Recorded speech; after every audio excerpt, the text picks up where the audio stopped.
বাধ্য হয়ে ক্যামেরার সামনে আসতে বাধ্য হয়েছি। এই বিভিন্ন মিথ্যা অপপ্রচার কারণে প্রতিবাদ করতে বাধ্য হলাম।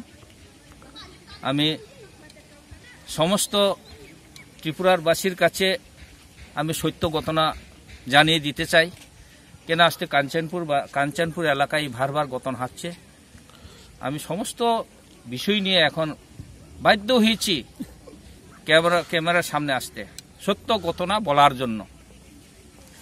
আজকে দীর্ঘদিন আমাদের এই এলাকা শরণার্থীরা 2097 সন থেকে ওরা মিজোরামের মিজোর অত্যাচারে বিভিন্নভাবে তাদেরকে হেনস্থা করে বাড়িঘর জ্বালিয়ে নারী দর্শন মতন ঘটনা ঘটিয়ে দেওয়ার ফলে এখানে নিরহ রিয়াংরা বাধ্য হয়েছে ত্রিপুরা শরণার্থী হয়ে আসতে।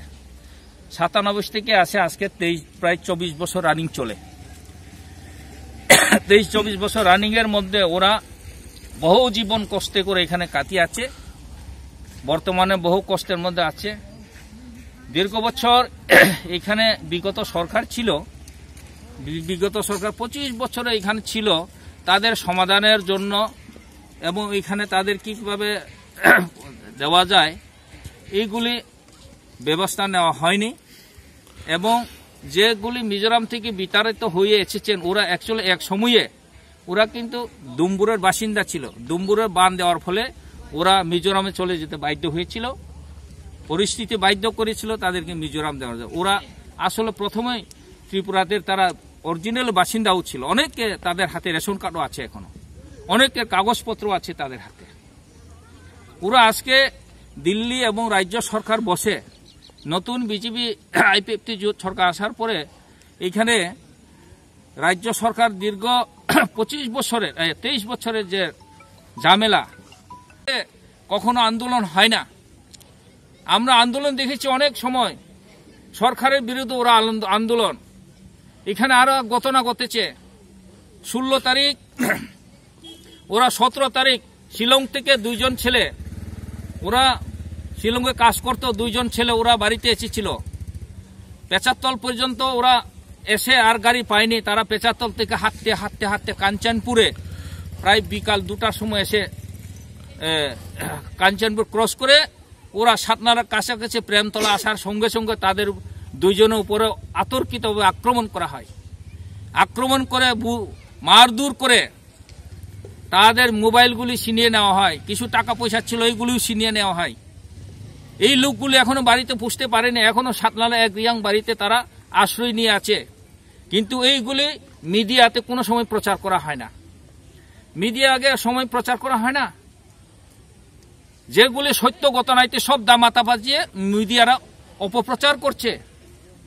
ট্রাইবেলের উপরে যেগুলো আক্রমণ করা হচ্ছে এগুলো অপপ্রচার হয় না। খালি বাঙালিরা আক্রমণ হয়েছে এটাগুলি মানে অপপ্রচার হয়। ট্রাইবেলা কোনো সময় হাত আগে দেয় না, কোনো সময় হাত তাদের উপরে অত্যাচার করে না। ট্রাইবেলা কোনো সময় কাঞ্চনপুর সাব ডিভিশনের ট্রাইবেল যারা আছে কোনো সময় বাঙালিদের উপরে আগে হাত তুলে নেই। এবং এমন কোনো ঘটনা নেই কোনো বাঙালি মেয়েকে এখানে ট্রাইবেলরা অত্যাচার করেছে, রেপ করেছে, কোনো নজির নেই। আজকে এখানে দীর্ঘ 70-100 বছর এখানে পাহাড়ি বাঙালি বাস। এখানে একজন প্রমাণ দিতে পারবে না যে রিয়াংরা বাঙালি মেয়েদের উপর অত্যাচার করছে, রেপ করছে। কিন্তু বাঙালি বুড়ি বুড়ি প্রমাণ আছে বাঙালিরা ট্রাইবেল মহিলার উপরে অত্যাচার করে, রেপ করে। বুড়ি বুড়ি প্রমাণ আছে, এগুলি প্রচার হয় না। ট্রাইবেলের সরল, ট্রাইবেলের লজ্জা এইগুলি কথা বলে না। আমরা অনেক জানি, অনেক আমরা এখানে বাসিন্দা, এখানেই বড় হয়েছি। মরণ শয্যা এইভাবে প্রচার করা হচ্ছে। আসল সত্য না, কিন্তু প্রথম থেকে কেউ বলে না। সত্য জানার জন্য আজকে আপনাদের কাছে অবগত করার জন্য আসতে বাধ্য হয়েছি। আমি অনুরোধ করব, আমি আরো অনুরোধ করব, এই শরণার্থী যেভাবে এখানে 25-23 বছর ধরে তারার যে সমস্যাগুলি আমাদের রাজ্য সরকার ব্যবস্থা করেছেন, আমাদের মোদী সরকার এবং রাজ্যে বিপ্লব দেবের সরকার যে ব্যবস্থা করেছেন, সঠিক সিদ্ধান্ত নিয়েছেন। এইগুলি তাদের সঙ্গে সঙ্গে তাড়াতাড়ি অতি সত্বর কার্যকরী করার জন্য আমি অনুরোধ করব। এবং এইখানে যে জায়গাতে তাদের জন্য নির্দিষ্ট জায়গা করা হয়েছে এখানে কারোর কোনো ক্ষতি হবে না। এবং সরকার বারবার বলছে আমরা কারোর ক্ষতি হতে দেব না। সরকারও বারবার বলেছে, সুরক্ষা মঞ্চকেও বলেছে, কিন্তু ওরা বিশ্বাস করে না। এখানে একটা চক্রান্ত করে রাজ্য সরকারকে বদনাম করার জন্য আজকে এইগুলি আন্দোলনের নামে সারা কাঞ্চনপুরকে অচল করে রাখা হয়েছে। এবং কাঞ্চনপুরবাসী আজকে অতিষ্ঠ, পাহাড়ি বাঙালি সবাই মিলে আজকে এই কাঞ্চনপুরবাসী মর্মাহত। এইসব ঘটনা নিয়ে আমি অনুরোধ করব এইগুলি অতি সত্ত্বর রাজ্য সরকার ব্যবস্থা নিয়ে বন্ধ করে দেওয়া হোক। নমস্কার সবাইকে। যে সুরক্ষা মঞ্চ নামে আজকে কার করছে, আমরা সবাইকে চিনি। ওরা কি ছিল আগে, এখন কি হয়েছে, আমরা সবাইকে চিনি। এর জন্য এই সত্য ঘটনা বলার জন্য আজকে বাধ্য হয়েছি। আমি মিডিয়ার কাছে অনুরোধ করবো, আপনারা সত্য ঘটনা তুলে ধরুন। আপনারা নাহলে নিজের সরঞ্জাম দেখে আসুন, শুধু তাদের কথা শুনে আপনারা প্রচার করবেন না। কি ঘটনা হয়েছে আজকে, এই যে কিছুদিন আগে লক্ষ্মীপুরে যে সুবলদের উপর আক্রমণ হয়েছে, খুব নিন্দনীয় বিষয়। কিন্তু এর আগে কি ঘটনা হয়েছে আপনারা একটু বিচার করুন। এর আগে একটা ক্ষুদ্র ব্যবসায়ী কি বলে আনন্দ রিয়াংয়ের নামে একটা ক্ষুদ্র ব্যবসায়ীর মুরুখ অভিজিৎ দেব নিজে ফোন করে তাকে বলেছে, তুমি তাড়াতাড়ি এসে মুরুখটা নিয়ে যাও। অভিজিৎ দেব কাছ থেকে মুরুখ নিয়ে ফেরার পথে দশদা বাজারে আনন্দ স্টুডিওর সামনে ওনাকে বিভিন্নভাবে নিগ্রহত করে মারধর করে তার 6টি মুরুখ মেরে ফেলা হয়েছে এবং 25 কেজি ওজনের মুরুখ শেষ করে দেওয়া হয়েছে। তার আক্রমণ করার পরে সে বুয়ে ব্লক হয়ে কমলটিলা চলে যায়। এখানে কমলটিলা চলা গেলে পরে এখানে কিছু ফলাফল তার অবস্থা দেখে জিজ্ঞাসা করে, তোমার কি হয়েছে? উনি তখন ওই কিছু লক্ষ্মীপুর যাওয়ার সঙ্গে সঙ্গে বিপি বাজার কাছে যাওয়ার পরে এখানে বলেছে, আমার মুরুখ সত্যি মেরে ফেলেছে দশদা বাজারে, এই দেখো আমার মুরুখ মরা, আমাকে এইভাবে মারধর করেছে। তখন কিছু মানুষ উত্তেজিত হয়ে না বুঝে সুবলদের উপর আক্রমণ করে বসে। কিন্তু সুবলদের নির্দোষ সে ব্যক্তি, কোনো নিউজ নেই। আমরা এটার বিশ্বভাবে নিন্দা করি। কিন্তু আজকে এই সুবলদের উপর যে করা হয়েছে, বিভিন্ন রিয়াং শরণার্থীর উপরে দোষারোপ চাপিয়ে আজকে অপপ্রচার করা হয়েছে। এখানে কোনো রিয়াং শরণার্থীর সম্পর্ক নেই। যেখানে রিয়াং শরণার্থীর উপর দোষারোপ করে আজকে সারা মিডিয়া অপপ্রচার করা হচ্ছে রিয়াংয়ের দ্বারা ওই শরণার্থীর দ্বারা আক্রমণে আজকে এই সুবলদের সাইকেল পর্যন্ত চলতে দেওয়া হয় না। অনেক বন দেখেছি আমরা, কিন্তু অতীতে অনেক বন দেখেছি, এরকম বন হয় না। রেশন দোকান বন্ধ। জাম্পুই মিজো কনভেনশন নামে জাম্পুইতে রেশন ডিলার, এখানে রিয়াং সম্প্রদায় যারা আছে তাদেরকে রেশন চাউল দিচ্ছে না। আজকে তারা না খেয়ে আমাদের কাছে ফোনে জানাচ্ছেন রাজ্য সরকার কি করছে, আমরা তো না খেয়ে মরবো, আমাদেরকে জানাচ্ছেন বারবার ফোন করে।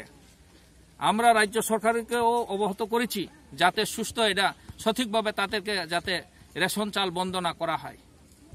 এবং তাদের উপরে জুম যেতে দেওয়া হচ্ছে না, কাজ করতে দেওয়া হচ্ছে না, ঘর থেকে বেরোনো দেওয়া হচ্ছে না। জাম্পুইতে আরো ভয়াবহ অবস্থা। এই অবস্থা থেকে আমাদের কাঞ্চনপুর সাব ডিভিশনের ম্যাজিস্ট্রেট 144 জারি করেছেন 17 তারিখ থেকে। 144 জারি করার পরে ফলেও এই নাগরিক সুরক্ষা মঞ্চ আরো হাজার হাজার মানুষ বেরিয়ে 144 পর্যন্ত ওরা ডিনাই করে আজকে আন্দোলন চলছে। আজকেও সাব ডিভিশনে হাজার হাজার মানুষ জড়ো হয়েছে, আজ পর্যন্তও তারা 144 মানে না। 144 তারা কিছুতেই মানে না, যার কারণে আজকে কাঞ্চনপুরে বিপন্ন অবস্থা। জাতি উপজাতি যারা সুস্থ করে বাঁচতে চায়, পাহাড়ি বাঙালি যারা সুস্থ করে বাঁচতে চায়, তাদের আজকে এই কাঞ্চনপুরে ভয়াবহ অবস্থা। খাদ্যের অভাব দেখা দিয়েছে, নিত্য প্রয়োজনের জিনিস দেখা দিয়েছে অভাব। আগামী এই কিছুদিনের মধ্যে যদি সঠিক রাজ্য সরকার সিদ্ধান্ত নিয়ে যদি মানুষের পাশে না দাঁড়ায়, তাহলে আগামী দিনে কাঞ্চনপুর ভয়াবহ অবস্থা হওয়ার সম্ভাবনা রয়ে গেছে। অতি সত্বর ব্যবস্থা নেওয়া উচিত। সরকার, দিল্লি মোদী সরকার চেষ্টা নিয়েছিলেন তাদেরকে সমাধান করে দেওয়ার জন্য, তাই একটা চুক্তিও স্বাক্ষর হয়েছিল তাদেরকে সঠিক পুনর্বাসন দিয়ে যাতে মানুষের মতন বাঁচতে পারে ব্যবস্থা করার জন্য। কিন্তু এই রাজ্য সরকার বিভিন্ন জায়গাতে খালি জায়গা দেখে, যে জায়গাতে কাঞ্চনপুর এলাকা 5-6টা জায়গাতে ওরা নির্দিষ্ট করেছে, এই নির্দিষ্ট জায়গাতে যাতে পুনর্বাসন দেওয়া যায় সরকারের চেষ্টা করেছেন। কিন্তু হঠাৎ করে নাগরিক সুরক্ষা মঞ্চ আজকে 1 বছর ধরে তাদেরকে কাঞ্চনপুরে পুনর্বাসন দেওয়া চলবে না বলে স্লোগান দিয়ে আজকে কাঞ্চনপুরে পাহাড়ি বাঙালি বিবেক সৃষ্টি করা চক্রান্ত করছে। পাহাড়ি বাঙালি বিবেক করা সৃষ্টি চক্রান্ত করছে, রাজ্য সরকারের বিরুদ্ধে ওরা চক্রান্ত করছে। রাজ্য সরকার যে সঠিক সিদ্ধান্ত নিয়েছিল সেটাকে বানচাল করার জন্য তারা চক্রান্ত করছে। এখানে অনেক উদ্দেশ্য থাকতে পারে, আমার মনে হয় এখানে অনেক উদ্দেশ্য থাকতে পারে রাজ্য সরকারকে বদনাম করার জন্য। এর জন্য আজকে থেকে শুরু করে আজকে দেখেন এই যে 4-5 দিন আগের থেকে শুরু হলো, এই আজকে প্রায় 5 দিন চলে, 5 দিন চলে কাঞ্চনপুরে সমস্ত 16 তারিখ থেকে অনির্দিষ্টকালের বন, 16 তারিখ থেকে অনির্দিষ্টকালের বন। এসডি অফিস ঘেরাও, ব্লকে বেরাও, বিভিন্ন অফিসে ঘেরাও, এবং গাড়ি ঘোড়াতে চলার কথা বাদ দেন, সাধারণ মানুষ পায়ে হেঁটেও চলতে পারে না, রাস্তাঘাটে মারধর করা হচ্ছে, গাড়ি ঘোড়ার উপরে বিভিন্নভাবে আক্রমণ করা হচ্ছে। সাধারণ মানুষ